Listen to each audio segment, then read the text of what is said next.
Breaking news from Wall Street. Goldman Sachs's top legal mind, Catherine Ruemmler, has resigned, marking a major turning point in the Jeffrey Epstein fallout. Ruemmler, the firm's chief legal officer and a former White House counsel, announced her departure following the release of damning new documents. These documents, unsealed under the Epstein Files Transparency Act, reveal thousands of communications spanning 5 years. The records paint a picture of a relationship that continued long after Epstein's 2008 conviction, raising questions of professional judgment and ethics. Before Goldman, Ruemmler was one of the most powerful lawyers in Washington, serving as Barack Obama's longest-serving White House counsel. Her career was defined by access to the highest levels of power, from the Enron task force to the West Wing. She joined Goldman in 2020 and was quickly promoted to general counsel, sitting on the firm's elite management committee.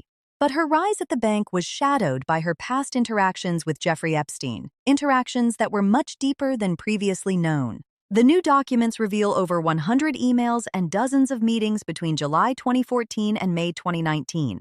The correspondence was surprisingly personal. In her emails, Ruemmler referred to Epstein as Uncle Jeffrey and Sweetie. Epstein showered her with luxury gifts, handbags, a fur-trimmed coat, and high-end electronics, often without the required firm approvals. Their interactions included dinners with celebrities, apartment hunting, and even personal beauty appointments. Ruemmler's team has consistently stated she never formally represented Epstein. However, the files suggest she provided strategic legal advice. Epstein himself referred to a Ruemmler proposal, a draft statement responding to media inquiries about his past crimes. Records indicate she also discussed settlements with victims, further blurring the line between acquaintance and counsel. Critically, she advised him on how to handle the Washington Post when they began investigating his special legal treatment in Florida. By 2019, Epstein's trust in her was so complete that he listed her as a backup executor in his final will. Ruemmler has since stated she regrets the association, describing the media attention as a distraction to Goldman Sachs. Goldman Sachs CEO David Solomon accepted her resignation, emphasizing that her interactions with Epstein occurred before she joined the firm. Solomon stated she would be missed, respecting her decision to put the firm's reputation and interests first. But in the current corporate environment, the optics of such a close association with a convicted offender became untenable. Experts say this isn't just about legality, it's about the ethical standards expected of top-tier financial leadership. For public companies, investor confidence and employee morale can be fragile when faced with high-profile scandals. Goldman has spent years rehabilitating its image after past controversies, making this departure particularly significant. The Ruemmler case is just one thread in the vast web of influence Epstein cultivated across finance and politics. His connections reached into the halls of power, involving some of the most prominent figures in the global elite. Journalists and victims continue to push for more disclosures, seeking a full accounting of Epstein's network.